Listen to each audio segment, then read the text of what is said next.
Hello, hello, hello, hello, hello. Welcome everybody to Fab Rugby. Hello Charlie, how are we doing? Hello everybody in the chat. Drop a hello in the chat. Let me know you're there, please. Just use the option here. Give me a hello. Yes, we have a special guest with us today, Mr. King himself of the Discord, Mr. Olly. Mr. Olly? I'll call you Mr. Olly. Oliver. We'll go with Oliver. That works best. And our usual guest of Will, Mr. AKA Mr. Young Rugby. Yeah, I'm still here. You're still here. So yes, the Six Nations round 2 is in the bag. Welcome everybody in the chat. Drop a hello. Let me know you're there as we go along the games. I can read your comments. Hi Matthew, how you doing? So yeah, as we go along, I want to hear your feedback on each game as we go. So yeah, there's loads to talk about this week. Absolutely loads. But we get started as we do every single week with our 3-word reviews. Okay, so a 3-word review of round 2. So I've had a few that have come in, and I'm going to ask the guys in a second for theirs. So the first one was Fitness by Benny said, surprising, amazing and tactical. James PJ says, Scotland should have won. Tomo Shu, that's a great one. Wales Grand Slam. On the similar sort of vein, Archie Grimshaw says, Louis Rees-Sammet. I kind of Rees-Sammet, I was like, I'll give that as 2 words. It's 2 words, yeah. 2 words. It's a hyphen. Laurie Rossi said, Dulan is God. Don Riccio said, jumping over tackles. Very apt. And this one I liked because I figured it works pretty well at the minute. Joe Don 77 said, keeping it interesting. And that is very much true. Okay, let's see what lots of static noise. I wonder where that's coming from. Okay, I'm going to stop the stream and start the stream again. We'll try that. So, hello, YouTube. I should be back. We should be back. Lots audio. Audio is messed up. What have we changed? No, it's all good. Is that any better, guys? since I've stopped and started to stream. Audio is a bit poor audio. Okay. Yeah. Audio's sort of all over the place. Right, I'm gonna. Well, we'll be back. Just bear with, guys. Just wait there. Okay. Should be back. Hello. Let me know if we're back now and we're nice and clear, hopefully. I've just reset the program, so fingers crossed that is sorted. It's better now. Yay! Okay. Sorry, I don't know what the issue with this software is sometimes if I've left it for too long. Okay, shall we start again? I feel like nobody saw that. We'll go again. Hi, I'm Craig from Fab Rugby, and I'm joined this week by Olly from Discord, who is over here, not there, and Will from Young Rugby. Hello, everybody. Welcome. Drop your hellos in the chat for me. Let you know you're there. Hey, Freddie. How you doing, mate? Hello, Matthew. Hello, James. Hello, Ben. Hello, Jack. Mate in Mall was his 3-word review. So I'll go back to the 3-word review. We'll start again because nobody saw it. It's fine. We'll just gloss over it. I'll edit that out for the later version. Okay, let's go back to it. Fitness by Benny said, surprising, amazing, tactical. James PJ2 said, Scotland should have won. Tomo Shu 05, Wales Grand Slam. Archie Grimshaw said, Lou Rees Samet. Laurie Rossi said, Dulan is God. Dom Riccio said, jumping over tackles, and Joe Don 77 said, keeping it interesting. That's their 3-word review of round 2. So then, let me know in the chat what it is. Yes, we're joined by Olly and Will. So I'll start with Olly then. What's your 3-word review of round 2? A mixed bag. A mixed bag. Okay. What are we going for then, Will? I've gone for Wales is red. I'm going to go on a similar style, but it was red, is my 3 words. Oh. And it's going to be controversial to some people. If you would. Okay, before we get into it, actually, no, I'll save that. We'll park that for a bit. That's a discussion we'll have in a bit, but that is something I really want to talk about. But I wanted to ask you a question, actually, before we really get into it and really get into each game. It's about the Six Nations this year. For me, as the general the person who's watching it, I'm really enjoying it. And that sounds weird, I know, but normally the Six Nations takes a little bit of a while to get going. But I think the games have been fairly high quality. What do we think the reasons behind that are? Any particular reasons? Could it be what's potentially at the end of the season? Do we think, Olly? Yeah, I mean, I find that the more I've been nosing, the more impartial I'm getting. So looking at it from a sort of more neutral perspective, when you don't have to care about your team losing, it's been good. I think there's been a sort of a trend in the past of the first couple of weeks being a bit stale and then picking up towards the end. And it's also been a case where there's usually someone great, someone decent, and someone terrible. And we're getting a bit more of the, maybe not everyone great, but everyone is on a slightly more level playing field. Scotland considerably better, Wales apparently better, Ireland dropping, but that's playing into everyone else's hands, and then France getting considerably better. Do you think the Lions are playing any part in it though, Will? Do you think that's on the players' minds that, right, because let's be honest, this is a huge opportunity for players to really stake a claim, isn't it? Yeah, exactly. I think we've seen a lot of players sort of stepping up their game, especially when put in tough circumstances. I think, in particular, both Welsh games, so Ireland and Scotland, not the Welsh sort of counterparts in those games, but in those matches in particular where we've seen red, I think that arguably made the game more exciting. I sort of touched upon it last week, in that we're seeing this sort of grit and determination from certain players who want to get on that plane. Who want, it might not even be a plane, we really don't know, they might just be in their own back garden, but I think that has a major part to do with it, and I think every coach in the Six Nations is at a crux point. I don't think there is any Six Nations coach at the moment who is plain sailing. But I'm sure we'll get into the heads that potentially could be on the chopping block. We will indeed. soon. Welcome along, everybody in the chat. Drop a hello in the chat. Let me know you're there. Hey, Bears Gamer. How you doing, mate? Hello, Darren. LA France. Where are we? 2 close scoring games this weekend. Loved it. Olly from Fabro. much better. Right, okay. So, let's have a quick look at the results. These were the results from this weekend's games. So, England beat Italy 41-18. Wales beat Scotland, 14-man Scotland, 25-24. We'll get into that game in a bit. And then finished off the weekend with a win for France, 15-13. But I think the scoreline flatters Ireland, but we'll get into why in a bit. So let's have a look at the table currently. So at the moment, the current table is France Actually, I'll tell you what, we'll do the table at the end. I don't know why I've gone for that. It was just there. I clicked on it. There you go. Right, should we move into the first game? Okay, so the first game of the weekend was England versus Italy. Okay, here's how the internet reacted while I tell you what happened. England defeated Italy at Twickenham in an improved performance from the week before. Anthony Watson grabbed 2 tries with Johnny Hill, Elliot Daly, Jack Willis and Johnny May scoring the others. May's attempt was one that particularly, stood out. We'll talk about that, I'm sure.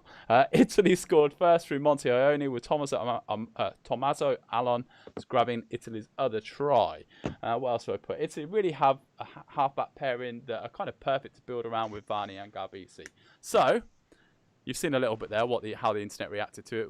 I love that one about every England forward on the pitch. We're going to come back out to it. So then, Ollie, there's been a bit of noise after the England game from former England scrum half. And let me know in the chat, guys, what you thought of the England-Italy game, please. Let me know your thoughts. I'd love to know. So Matt Dawson, World Cup winner, scrum half, says Owen Farrell is holding England back. Could Eddie drop him before the end of the tournament? What do you think? Well, no, he won't. But to a degree, I agree. I think that it's pretty clear that Owen hasn't been playing as well as he can. But I think the point is that he hasn't been playing as well as he can, not that he is bad now. There's been a lot of people saying slightly more names like he's who he used to be and he's dropped too much.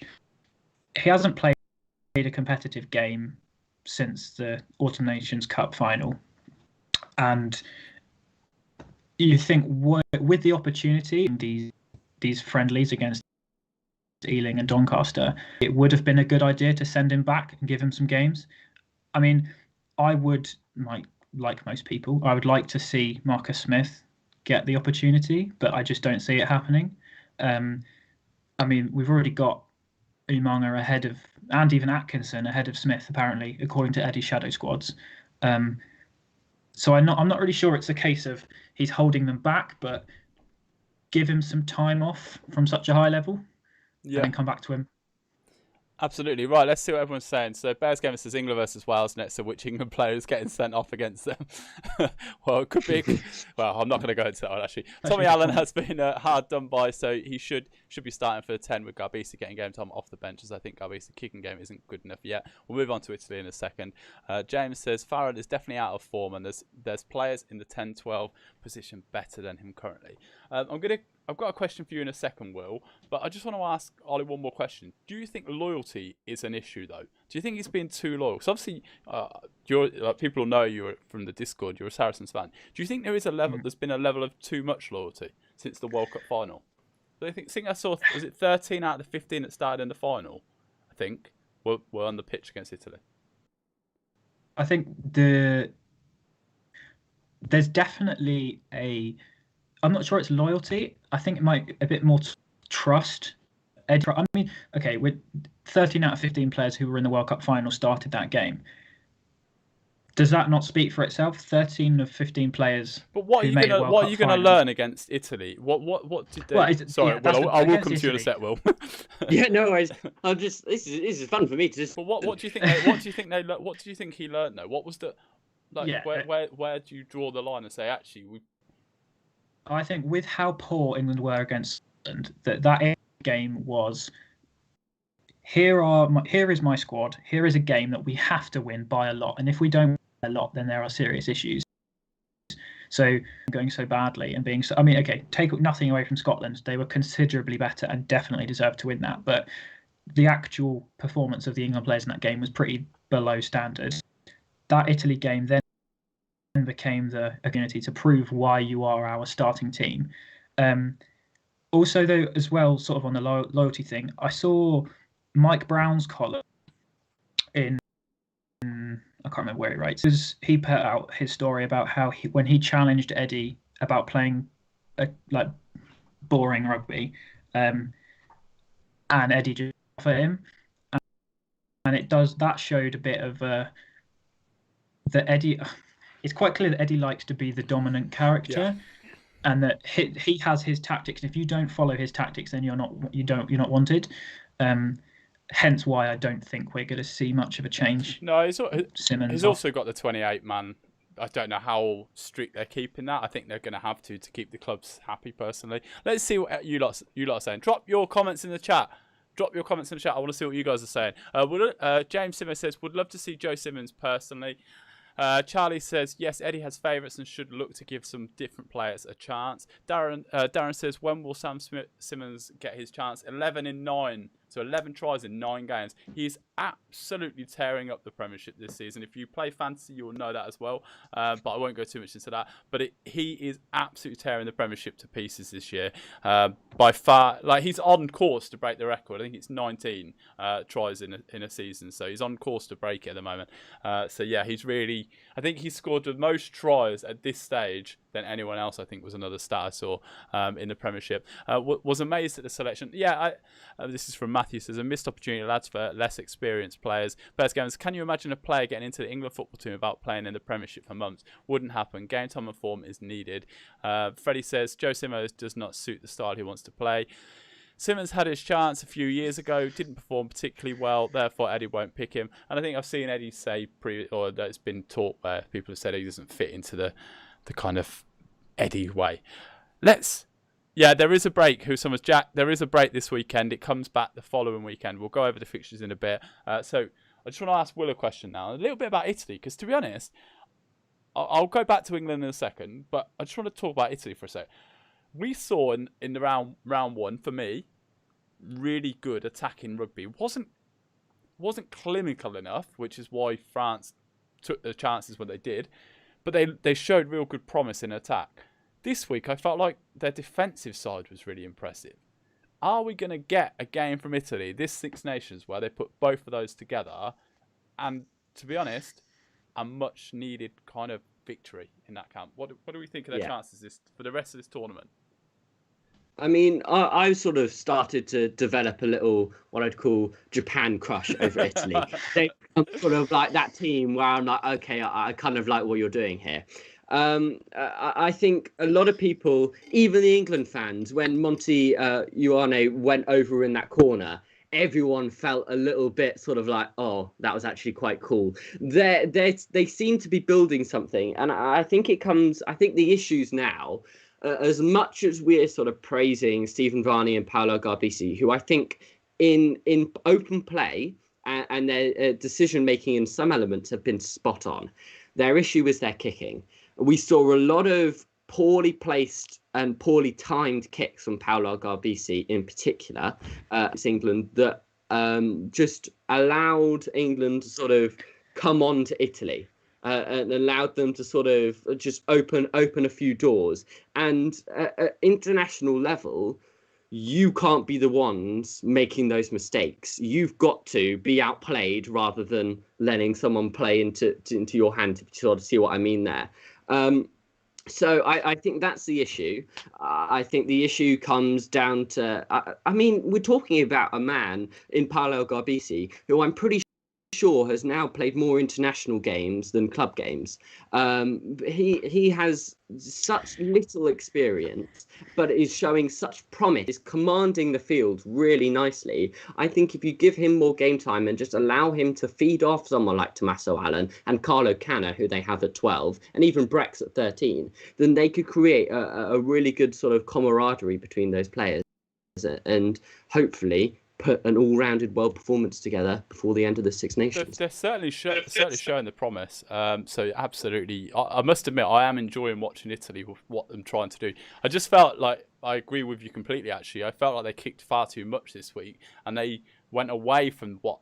Maybe it was just the fear of getting caught with Tom Curry there. I don't know. It just felt that way. So I just want to touch a bit more on England, just a couple of bits before we move on. I want to read what you guys are saying actually first. Matty said was fuming for Sam Simmons. Some great insights, Olly, Navidu Vitana said. Freddie said Sam Simmons does not suit the back row balance. Yeah, I think that's pretty much that on that. So the only thing I really wanted to talk about, there's two bits I wanted to cover with England, was the England passing I felt was quite poor. Like the back line, it felt very, very disjointed a lot of the time. The other bit of I wanted to, I'll talk about Anthony Watson as well. I thought he had a really good game on the wing, and then obviously come up to number 8 because of Jack Willis's injury. And those who know the story with Jack, with the injuries previously, it was awful to watch live on TV, but it had so much emotion with it because of the journey already. It's not like it's like he's had a horrible journey with injuries. Like he was the breakout star, set to be this massive star, and then like literally had the worst knee injury, and it was just, it was really horrible to see. It sounds bad, but it's not as bad as it could be from what I'm reading in the report. So there's some positives to take from there. Anthony Watson I thought looked really good, and for me, I would say it was an improvement, but I would have expected an improvement, if I'm honest. I didn't learn anything more, actually. I felt more discouraged by it because I was a bit like, well, what? So what? We know these lads are good. They got us to the World Cup final. Like they weren't smooth in attack. They weren't like, I don't know. It's just a level of frustration. I just want to see some of the best players in the Prem getting a chance. Like that's all you ask. Because now, when are we going to see him? I get why Eddie did it. I completely get why he did it, because he was like, right, lads, go out there and make wrong for your Scottish performance, even though it was just Scotland played so well. But I felt it was quite a harsh selection on certain people like Ollie Lawrence, personally. Doesn't make sense. I'm just gonna jump in there. I think what we can see is that if we look at the Welsh camp, and I know we're probably going to go on to the Welsh game in a little bit, Lou Rees-Zammit is a prime example. He was playing really well for Gloucester and was performing. He was given a chance in that Welsh squad, and a lot of people, when he was picked, thought maybe a bit too inexperienced, maybe a few more seasons at Gloucester, and then you push on, like we were saying about Marcus Smith when he just broke through with Harlequins. But then Pivac put faith in him. He played his first few games, and he wasn't. He played well, but he wasn't at the level that we're seeing him now. Pivac kept him in there and kept faith in him, and now he is he's scored the 2 match-winning tries, both the one against Ireland and the one against Scotland. It shows that if you put faith in these youngsters, it can pay off. And that's a frustration. Like Max Merlin's for me, I know I've done videos about it. And he's one of those people that's got to be on that field. Like, just needs to play. Like, and that's the truth of it. Ollie, I'm going to come for final thoughts on England, Italy in a second, so just bear with. Let me see what everyone's saying. Felt awful for Willis, especially with his previous passes. Yeah, it was horrible to watch, but it's great to see. He seemed in a fairly good mood today, so all good. Who would you bring in? I just think there's some great talent in the Premiership that, for me, I think Smith, I've said it before, like Smith is really playing well at the minute. Like he is playing so well, and I know Ollie picked up on it earlier as well. Sam Simmons for me is playing well at the minute. I'm going to be honest, I get why he doesn't pick Don Brandt and Joe Simmons, if I'm honest. And I know that's controversial, but I can see elements that I'm like, I can see why Eddie doesn't pick them to fit into the system. But for me, Sam Simmons and Marcus Smith should be in that squad for sure. So disappointed Harry Randall didn't get a go. Hopefully he gets some minutes at some point. But yeah, if he doesn't, he can go to Wales then. Max over Daly. Yes, I agree there. Okay, anything else that we want to talk about? Anything on this before we move on? Ollie? Yeah, I mean, again, someone just said it, but my one thing above all is Max Malins. I don't know how many caps he's got now. He's come off the bench for like 10 minutes max in every game he's played. What's the point? Like he hasn't. I literally have. I mean, a few people from the Discord have been making team ratings for the England squads every week, and most of the time it says 23 Max Malins. I don't know, because he either doesn't touch the ball or he's just sort of wandering about waiting for something to happen. I don't quite understand what the point of actually having him on the bench is if he's not going to be used earlier than that, especially against Italy when it wasn't even the case of we need to like the game was there wasn't a danger. The game was won. And also again, the Olly Lawrence thing. Can't understand why. I mean, I listened to Eddie's post-match comments for the Scotland game. Actually, it was in the build-up for the Italy game. Martin Bayfield talking to him, and Eddie's genuinely sounded like offended that people were saying, questioning his Olly Lawrence decision, and he was saying, "Oh well, everyone wants to get on the ball," as if being greedy, not having any touches. Well, yeah, I think the one thing I will say about the Olly Lawrence, the one person who won't be saying anything about him is Sir Clive Woodward, because I think that was really out of order to say Yeah. Just to not have a clue who Olly Lawrence is as a pundit is, for me, that if that was in football and you saw a Premier League sort of pundit like Jamie Carragher saying, "Oh, I don't watch any of the lower league. I don't watch Newcastle. I don't watch Sheffield United," then they get fired. To quote Ben from the server, Clive Woodward saying he hasn't seen Olly Lawrence play for Worcester is like a flight attendant saying they haven't seen the safety video. It's like you're literally paid to be a pundit and talk about players, and to say to blatantly openly, it wasn't even like he covered it up. That was just like a passing comment. I haven't seen him play. And with you said it earlier about Reece Zammit getting that trust. Josh Adams was literally a Worcester prodigy, bit like Reece Zammit is. We'll move on to Wales in a second. Let me just finish off with this. I just want to see what everyone's saying. We'll move on to Wales. Okay, Freddie says Young's played well. Jack, hello Jack, how you doing, mate? Matthew says he's good, but Robson should have started the game. Marcus Smith for Lions tour. How can you not know who Lawrence is? So Clive Woodward can't see anything past 2003. Look, it's not a personal attack. It's just it's for me. And I know a lot of people who are kind of just like, that's not good enough. Like, it's as simple as whether you're a regular fan or not, it's just not good enough to have a pundit say that personally. But let's move forward. Let's keep moving forward. Before we do, if you are watching this, do us a favour, hit that like button. Just more people find us, makes it more enjoyable. The chat keeps moving faster. Everything's good. And also, I will say this tonight. Tonight, I've made the player of the month. If you want to be the player of the month, if you donate, whatever you donate, if it's £1 upwards, tonight, every bit of that money will go towards my cycling challenge that I'm doing for Jigsaw's Rugby. If you haven't followed it, I'm doing 60 kilometres every day throughout the whole of the month. Your name will appear here. There will also be a special thing that will appear behind here, which will make Ollie laugh because I don't think he's ever seen it.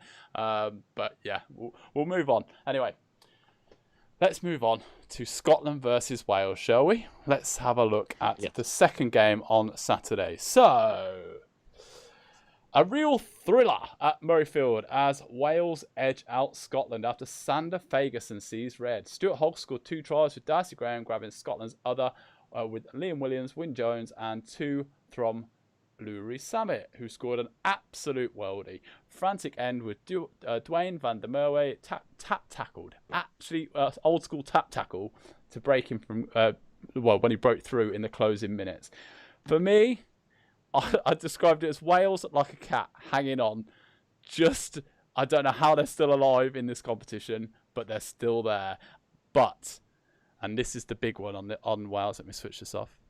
I feel like they're papering over the cracks, and that is a truthful feeling. I feel like these wins are just covering over, and I think any true Welsh fan feels the same as me there. I'm not a true Welsh fan. I'm just stating it as where it is. Okay, so we're moving on to Wales. Wales only beat teams down to 14. Look, I don't know why it is. For me, Wales and Ireland are very similar. We'll move on to Ireland in a second. I'm going to come to Will for the first question. 2 from 2. Pressure off Pivac, I've put, but technically it could still be on because of the performances. Have you seen anything though in that performance that could kind of keep them going in the tournament to beat England and then maybe go further to maybe take the Grand Slam? Because they're playing for the Triple Crown on a week on Saturday. But could you see anything more? Do you see anything more in that Welsh team? I do. I think what PVAC is doing is I think I can't remember for the life of me when I mentioned it. It probably would have been the last week where I mentioned that he's picked that Gatland book, that Gatland sort of coaching manual out the bin and dusted it off and had a little look. And the way that they're defending now is very interesting. They're using this sort of fishnet defence where they sort of, rather than pushing up and driving hard like we've seen like a team like France do, they're sort of letting off and letting the 10 and the halfbacks have more time than they're used to and force errors. It's sort of like it puts them in, lulls them into a false sense of security, and it's really sort of interesting. It works against Finn Russell because, and the only time I feel as though it didn't is when he started to do it towards the end of the game. He took the ball up to the line and then sort of offloaded it. We saw Van der Merwe made his break. I think against England that will work.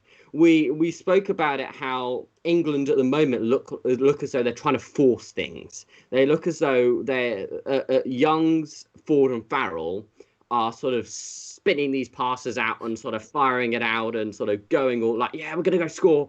And it feels as though it's all very forced at the moment. And if Wales can just let England play and then sort of suffocate them and get onto it, I think that could definitely be a way that they could sort of stamp out England early doors. I would arguably say that Wales potentially, I could get slated for this, potentially could be favourites for that game at the moment. Well, your predictions so far since we've been doing this have been absolutely astronomically bad. So we'll keep going with that, then, please. Like the opposite of what I said. So. Welsh fans, you can blame Will for this. Yeah, it's not been good. Right, okay. The bits I kind of put on, I felt, well, let's be honest, Louis Summit has arrived. Fully arrived now. Everybody knows who he is. He's blown up. Like this is what we've been seeing in the Prem. Maybe not this season, but definitely last season we saw a lot of that. Faletau, for me, is back to his best, dare I say. Really looking strong, big carrying, a physical presence in that team. Peaking maybe right for the Lions, potentially. It's up for grabs. I think that's one of the positions that definitely is up for grabs, I think, for the Lions. So there was...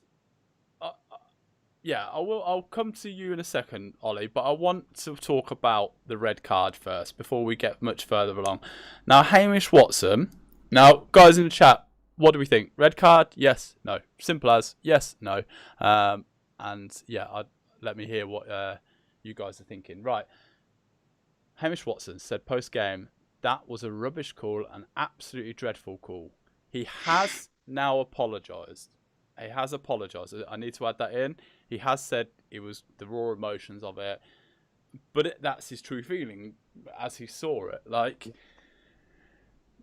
I can't honestly believe we're still getting this level of reaction when we've got ex-players suing and bringing in lawyers to deal with concussions and like the mistreatment and the mismanagement. How is it that we're still getting broadcasters and people still standing there going, it was a bit harsh, wasn't the right call, the referee? Like, if you watch it back, I've watched it over and over again, he comes from serious distance. There was nothing to gain from it, really. Like, it would have been a lot worse if the poacher hadn't have kind of gone back a bit. It'd have been awful. Like, there was nothing that good would have come from it. So yeah, what do we think? Ollie, I'll come to you with your questions there, but what do you think about the red card? Yeah, sorry. Okay. You go. Ollie? Okay. It was definitely a red.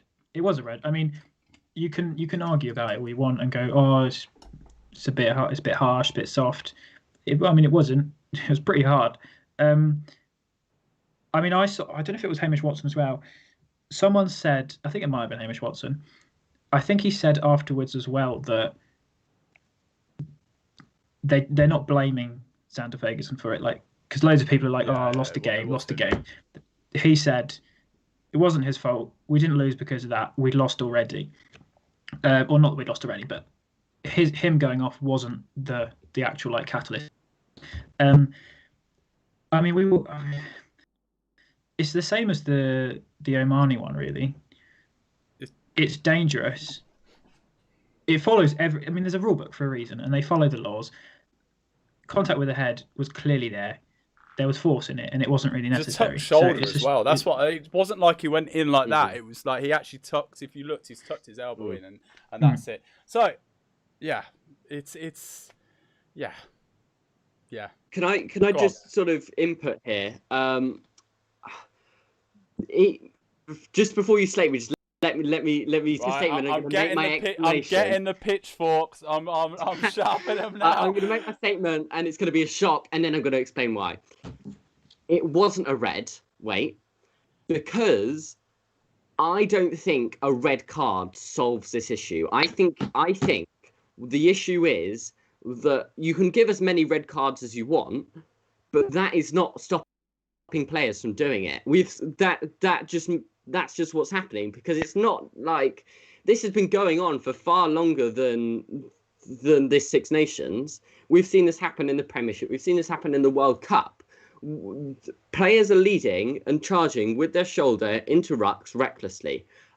I think the issue here, and what needs to be fixed, is that you need to go into the training camps and you need to say to these players, right, this is what you're going to do. If you like ever feel as though you're going to go into this ruck, or even if it happens in a training session, they should be released from the squad. They need to hammer down, and they need to realise that sort of, and really punch it into these players that because I don't think the sort of giving someone a red card, it solves the issue. They don't all turn around to each other and go, right, guys, that's it, just like no more. Because it's the message. I think that's the important thing here you may be missing. It's the message it's sending. It's the message not just to that player, it's to that kid who's training at school, that kid who's learning how to play the game.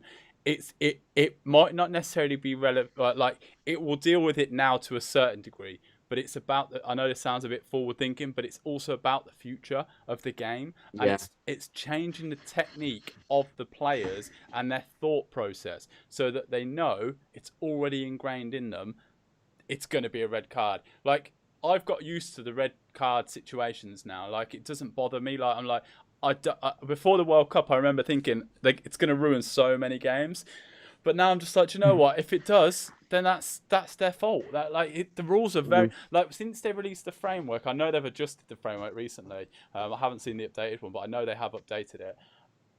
It's so clear though. It's honestly, it's so clear. It's like bang bang bang bang bang bang bang bang. That's the outcome. They've got to do this.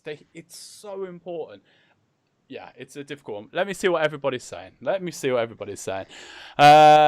favourite for the Lions 8 is Doris going to miss Six Nations. Bruno not playing well. Matt Ferguson could be a bolter. Red Elliott said Josh has gone no. Bears Gamer says you boys need to replace Sir Clive as a pundit. At least you know a bit about club rugby. Probably too much, to be honest. We probably know far too much. So. Then what stops it? Charlie says about the red card. Agree, but you still have to have punishment as well. And I agree with Craig. Yes. Right. So that is Scotland-Wales done, I think. Oh, no. Wait. I've got to ask Olly a question, haven't I? Your question. You do. What has impressed you with Scotland then, this tournament? Because I have been impressed. So what has impressed you? And do you think Scotland could upset France again this year? Main points of being impressed. For a couple of years, everyone's been saying that England flankers are the best on the planet. I say all people, some people. You got Curry and Underhill there. Watson and Ritchie are pushing them away from that title quite quickly. Watson particularly. I mean, my favourite Watson moment ever is that Scotland draw we had when he came off the bench in that game. He changed that game himself, and he's kept that form up for such a long time. If he's not in the Lions squad, I don't know what's going on. And again, see, everyone's gonna. I don't like Finn Russell, and everyone knows I don't like Finn Russell. But he's, aside from his pointless trip, he's been pretty faultless. It's fitted in very well, actually. Like, it's not been like loose Finn in any way, shape, or form, has it? It's been very controlled, very, very.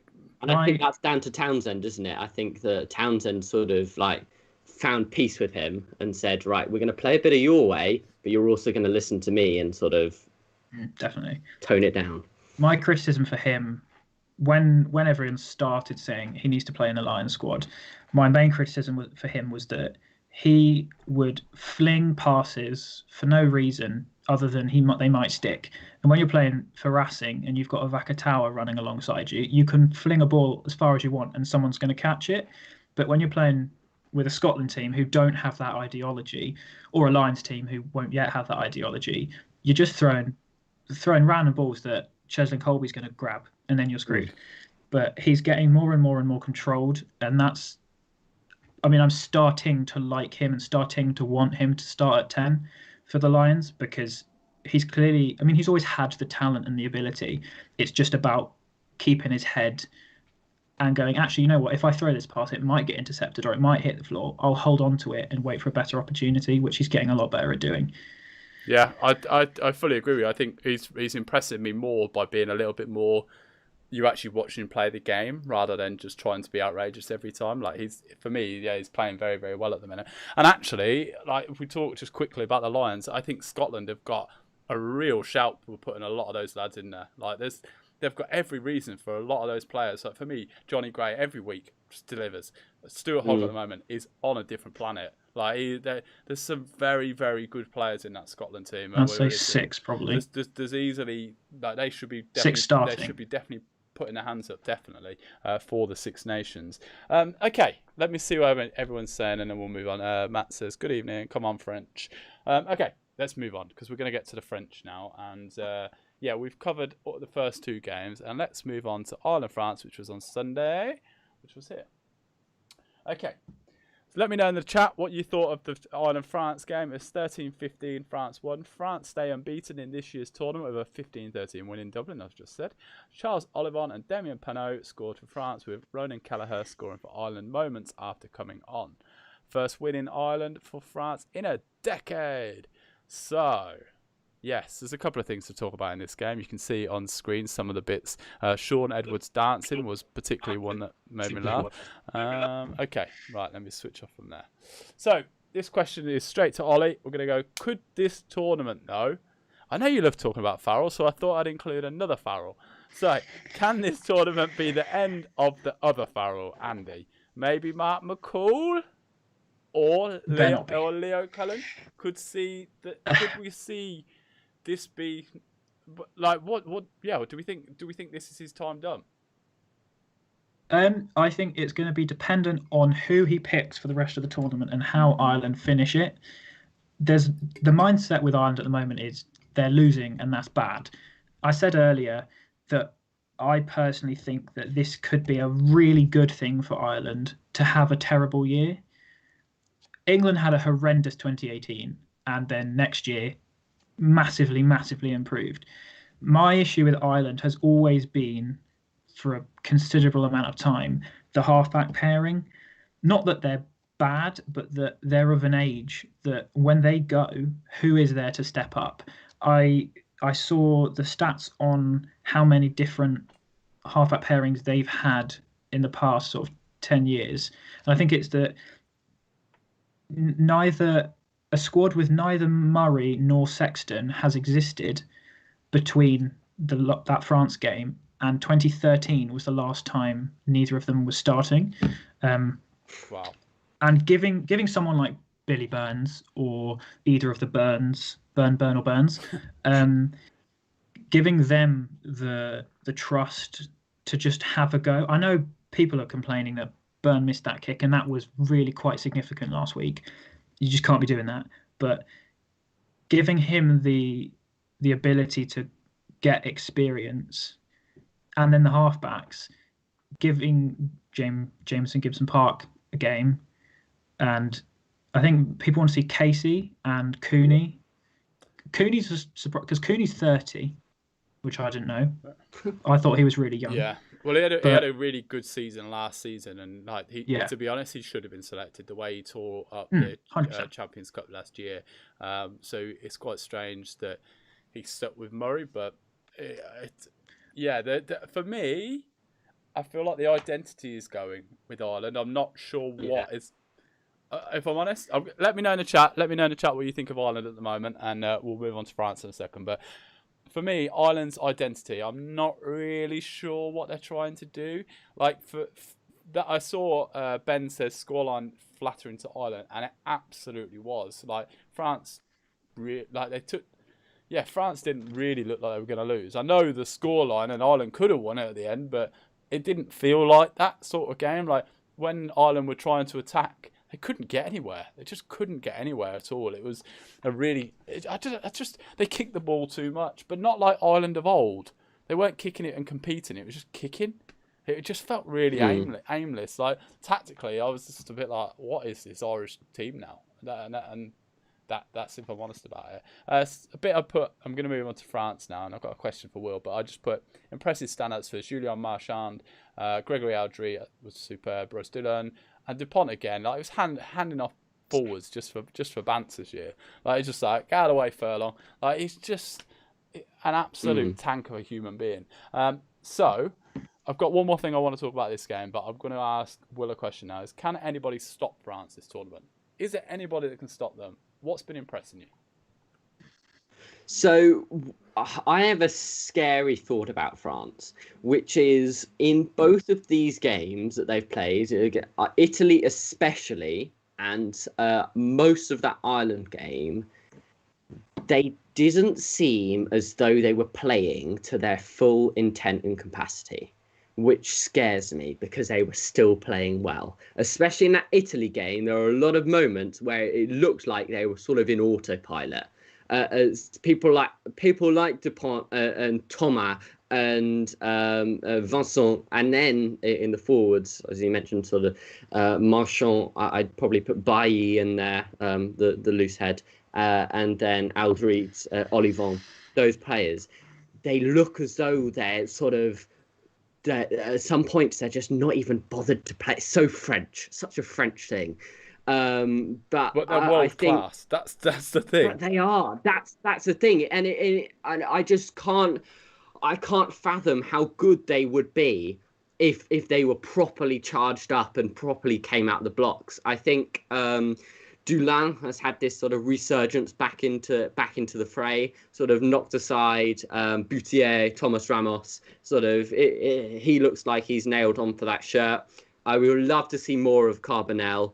Goodness me, I would love to see more of Carbonell. Jalibert has been great, but I think if you don't want what has happened to Ireland, where you have this one sort of fly half. I know they've got onto Mac, but I'm pretty sure he will slot back in at 12 because of just how impressive Jalibert's been.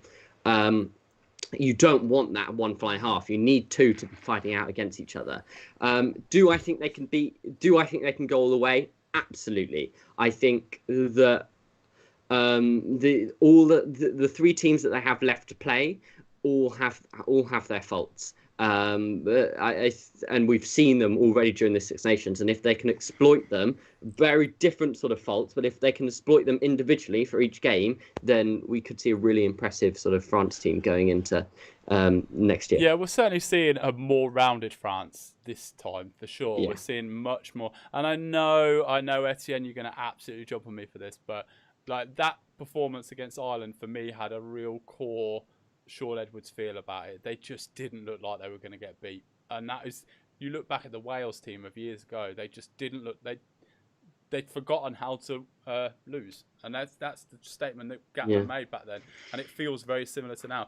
They have a lot more than just defence, but their defence is, it's becoming like really, really top. So we'll see how they get on in the next 3 games. Let's see what everybody's saying. Matt says Dupont fantastique. Matthew said, there you go. There's an accent for you. And Matthew says, if anyone will stop them, it'll be Scotland. Other than that, no. Amps or Wood.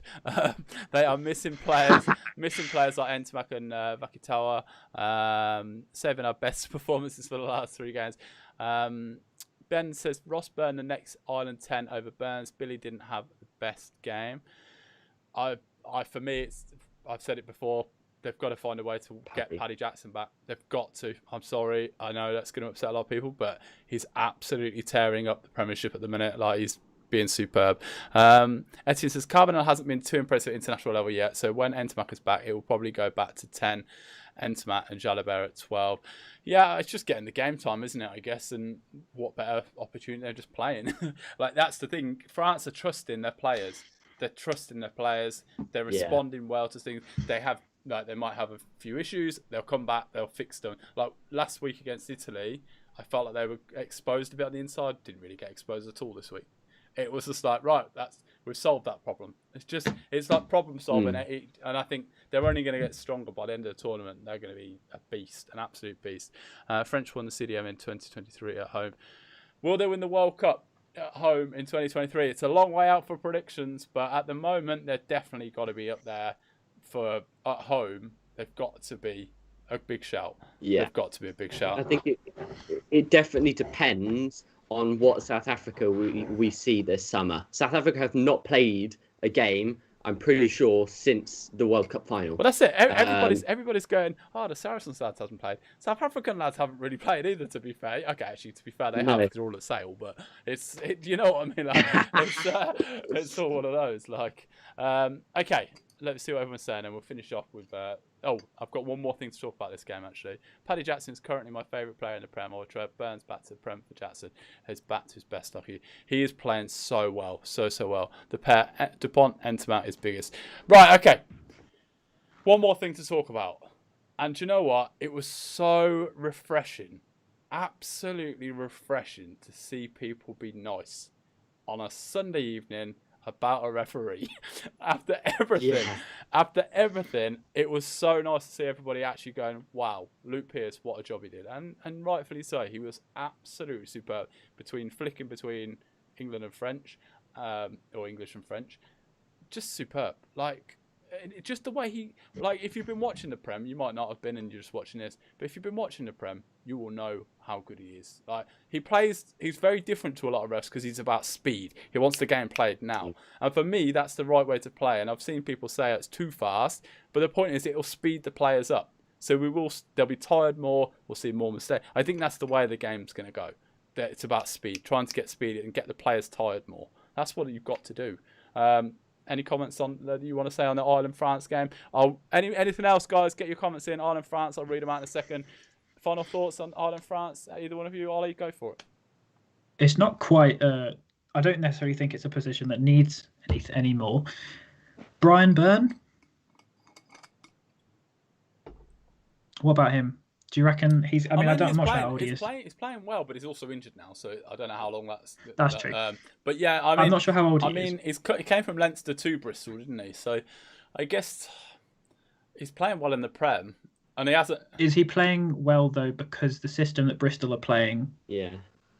It's like Sam Simmons plays exceptionally well because Exeter play a style where he is perfect. He is fundamental to their game plan.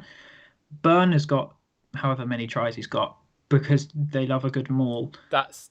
And he's doing more than just mauling, but his stats are up there because that's the thing they go to often. Yeah, I think the tries, to be fair, a lot of them have been just mauls, but he adds they've got players at Bristol. Sorry to go slightly off topic, but Bristol, they've got players that work very well in sync. Like he's injured. Mm-hmm. Oh, we'll put him in. He fits perfectly into the model. The system is perfect the way that it kind of works. Like you think you got a Foa, the switch with Sinclair, and you look at lads coming through like Capon, carries hard. Always you've got Where's Harry Thacker? Harry Thacker is yet to come in. I know it's silly. Yeah, let's not talk too much about Bristol because we could all compliment them too much. But yeah, I think you've got a shout there with Brian Byrne. Anything else, Will, on this one before I come to the chat? I just like to say to Luke Pearce, hats off to him. I think we've always sort of seen that. I think it's just his logic, and he uses his brain, and he, not that I don't think other refs do that, but you're cruising for a bruising without it, I'm sure. We're gonna have a lot of knocks on my door tomorrow. But I think he's really thinking about sort of the logistics of what's going on, and he seems just really switched on and in sync with how the game should be played. There was one amazing bit which I thought, which absolutely left me rolling on the floor, was that the French had an advantage, and he said to the Irish, he said, "Advantage, Ireland," and then he turned around to the French and went, "Advantage," and I just thought, that's incredible. He's got more French. He's got a good French accent. I'm not going to try and replicate it because I know I definitely don't have a good French accent. Let me see what everybody's saying. Pearce is greater than Owens and Barnes. Definitely one for a shout. Yeah, it's a good. He just solid performance. For Aaron Smith, Antoine Dupont is the best 9 in the world. Did you see that? Yeah, absolutely. Freddie says the funny thing that Tigers have one less South African player than Sale. Soon they might have a couple more. Josh says he was 4th choice at Leinster though. He got booted out because they wanted to promote more academy players. Fair enough. I wouldn't say booted out. Josh says, but he wasn't going to get game time, and that's the thing. He's getting the chance. It fits in with what Bristol want, and he sits perfectly. Please carry on talking about Bristol. Can we just have a podcast episode just on Bristol? No, we can't. Right, okay, let's have a look at the table then. Now's a good time to put the table up. So, the table, round 2. France top it, 9 points. 2 from 2. Wales, 2 from 2, 9 points. Both with 1 bonus point each. England are 3rd with 2-1, and they've got 6 points. Scotland, 2-1, 5 points. Ireland 5th, Josh. Ireland 5th. Remember when I called that, Josh? And you were like, no. There you go. Yes, Ireland on 2 points, played 2 games, and then Italy, well, Italy, yeah. Italy. I hope we see them get at least a bonus point. They deserve a bonus point in this tournament. I've enjoyed watching them, and I really hope if maybe Ireland could come 6th. Who knows? You just never know. It could be that game. They'll be definitely targeting a win, I think there. Okay, let's move forward then to 2 weeks' time. So we've got no international rugby next week. So we do have Premiership rugby, but we don't have Six Nations. So the next round of Six Nations games, here are the fixtures. So Italy host Ireland on the Saturday. Kick-off at 2:15. Wales host England, big game at the Millennium Stadium. Oh, it's not Millennium, Principality Stadium, 4:45 on the Saturday. And why they didn't put that into an evening game, it really don't know. France versus Scotland, 3 o'clock on the Sunday. I'm going to switch off there. So that's the fixtures anyway. We're going to do predictions time then. So it's 2 weeks away. So let's go then. First game, Italy versus Ireland in the chat. What's the score going to be? I want to hear, we'll do final questions after. I want to hear predictions in the chat. So predictions, Italy versus Ireland. This is in 2 weeks' time. So I'm going to come to Will first. Will, what's the score going to be?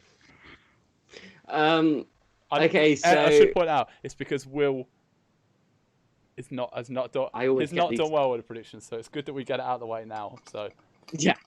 I mean, literally, I said that the Wales-Scotland game would be riddled with mistakes and be very low scoring. And I said the Ireland-France game would be really free-flowing and the best game that we've seen this Six Nations. And it's probably the other way around.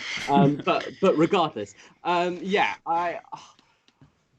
everything I say is going to be wrong. I want to predict an Italy resurgence. I think they're going to have a time to sort of look back at these past 2 weeks, which have been challenging to say the least, and maybe they can have a look at where they're going wrong, and hopefully create a really nice sort of game plan against Ireland. I think Ireland, it all depends on whether they can get Mr. Sexton and Mr. Murray. I'm not really sure on the seriousness of injuries, I haven't really been kept up to date with that. But regardless, if they can, I mean, I want to say, can Italy win?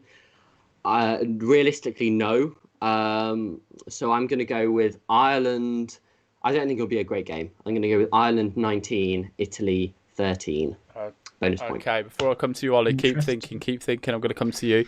Matthew says Italy 11-27, so Ireland win 27-11. Italy 5, Ireland 37.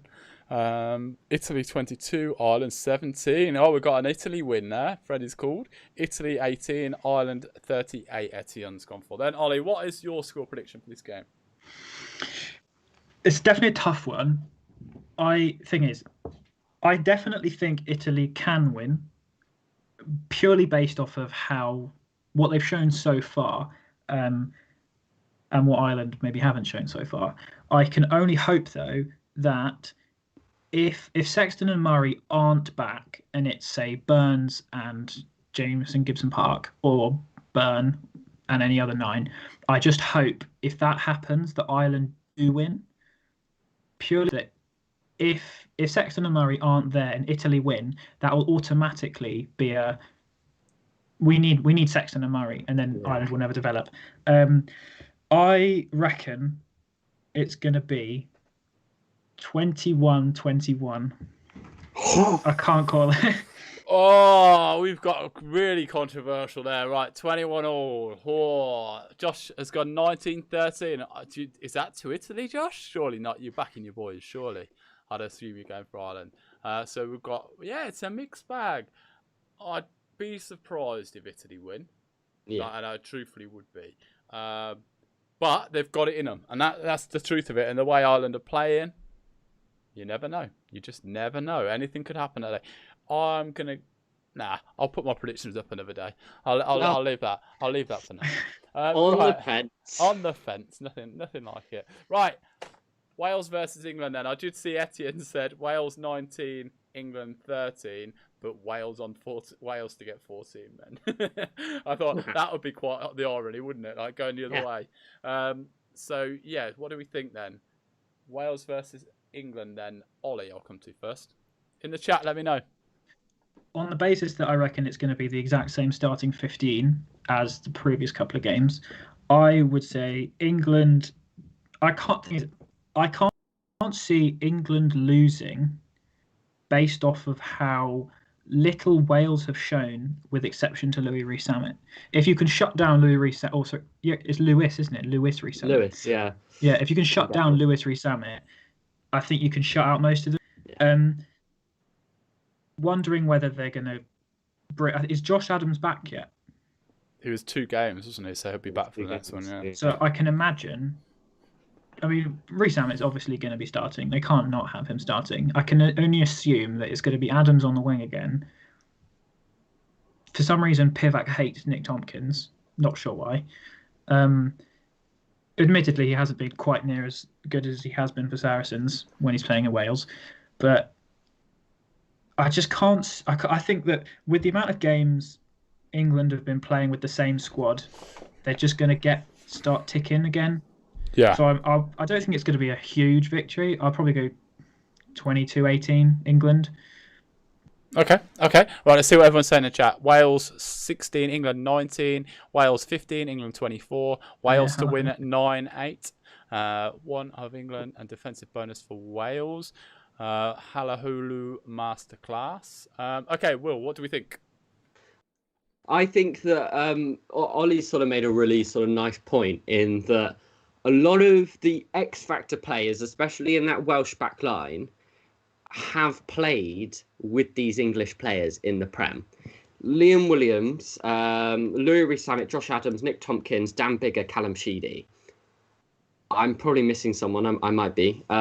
All have been playing for in the Premiership, and I have a feeling that even though they'll be playing a sort of game setup and game management, but these English boys will be able to. They've played with these players week in, week out. Might they be able to sort of suss out sort of body language and reading sort of the players and sort of being able to shut them down early doors because they know those threats.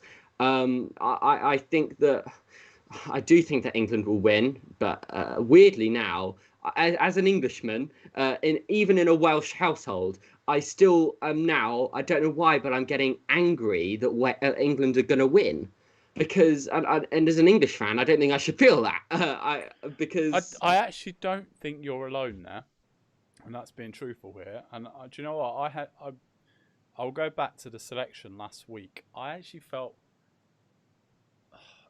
I'm going to say this. It's going to really suck me saying this, but I looked and I was just bored, and that's truthful. I looked at the lineup and I was like, I just don't want. I don't want to keep watching the same people play. I want to see some new talent come through. I want to see some excitement, and the squad that we know that they can put together.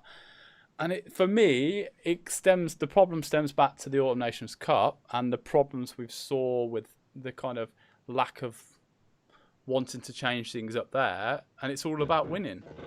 And it's kind of biting them on the bum a little bit now, because I feel that you're exactly what you're saying. If you're feeling of wanting England to potentially lose, I have that feeling at the weekend thinking, do you know what? If we lost to Italy, it wouldn't be the worst thing in the world. How many people in those first 10 minutes when Monty went over to score, as Englishmen, were like, oh, that's actually kind of good, because we sort of want Eddie Jones to have that sort of. We want to see England play rugby. We want to see England play rugby, and that's the thing. We want to see England play rugby, not just kick the ball away. Like it almost got uncomfortable at times watching them trying to play with the ball. It was just, yeah. Anyway, we're doing predictions. We're not moaning. Well, we are, but you know. 24-14 England. Okay. I think, my English hat says I've not seen anything from Wales that worries me from an England side. Only if they utilised Louis well, and utilise their star players, but I've not really seen much from England, so it's going to be I think this could be a real low score, like maybe like 17-15 or 17-16, and it could go either way on a last minute kick or something. It could similar to the Ireland. It could be a real last, but I think this might actually be down to the last play. I think this just has that sort of level. I think we'll find out, I guess, in a few weeks. Okay, let's see what everyone else is saying. Wales said, the Bez Gamer said Wales 12-28 England, and everyone's talking about Farrell there. And okay, final game then, and then we're done for the day. So France versus Scotland. Let's keep these fairly short, these ones, and gents. Right, I'm going to come to Will for this one. France versus Scotland. I'm going with 31-10 France. I think it's going to be a real show of what they're capable of. I think Scotland will play well, but I just think that flair will catch them out, and I think that Russell might start to try and force things, and it could get a bit out of hand. Ollie? I pretty much agree completely. I was gonna go similar as 32-15. I think this is going to be the not wake up call, but the Scottish hype has been building quite a lot. And rightly so, because they've been exceptionally good. But I think it needs to. They can still only get better. I think it needs to be a bit of a wait. Okay, hang on. Let's take this slowly. Yeah. And I think this is. Yeah, I think this is the opportunity for France to go. Actually, no, we're going to slap you and show you what we actually are capable of doing, because we've just sort of been cruising. So I would not be. I mean, it could go completely the other way, but I would not be surprised if France put 40 on them just out of show. They really go to town. Yeah, the thing is, it's going to happen. And it's going to happen to somebody where they're absolutely going to, they could do this. They could do that to England. Let's be honest. If England don't turn up defensively and they have an off day like they did against Scotland, France will tear them to pieces in the backfield. It could be brutal. But yeah, let's see what everybody else is saying, and we'll wrap up. France 30, Scotland 20. France 30, Scotland 15. France 30, Scotland 13. Everybody's going 30s. France 17, Scotland 21. Matthew's gone for. The DuPont Show 35-10. So, yes, there we go. We've done it. We've talked about this weekend's I need to call it Gallagher Premiership. This weekend, this week, I didn't even remember what we were talking about the last hour. The Six Nations. We've been talking about the Guinness Six Nations, and yeah, it's been good fun going over everything. A couple of things just to round things off. If you are new, hit subscribe. if you do, if you can, please just hit the like button. I know YouTubers say it all the time, but it does massively help with getting this video seen. It makes the community work a little bit better.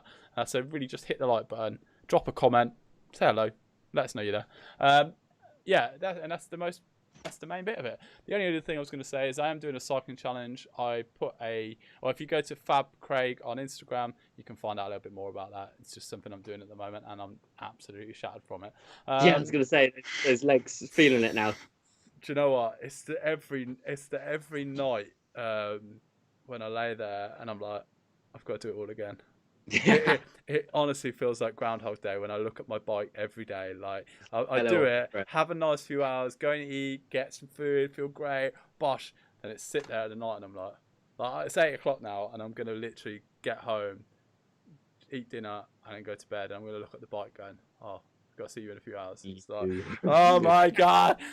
So it's all fun and games, but yeah, we're doing well with that. So right, guys, thank you everybody who's joined in. It always makes it fun when you guys join in. That's how it works. If you're new to the channel, make sure you hit like and subscribe, and also join the Discord. All these noises are there. We talk rugby non-stop, and yeah, it's good fun, and we just talk rubbish really. So thanks for joining us. Ollie, thank you for stepping in actually at very last minute, so I really appreciate that. And Will, as always, it's an absolute pleasure. You can follow Will on Instagram on @YoungRugby. Ollie is, well, he's the king of Discord. If you don't know what the Discord is, come join us on Discord. He's the king. He will answer everything that you need to know about the game from everywhere in the world. So he knows everything. He's no longer just not fantasy. Just not fantasy rugby. Right, we did well to get to the very end. Right, yeah. Guys, thank you very much for watching, everybody, and we'll see you guys soon. So take care. Bye, guys.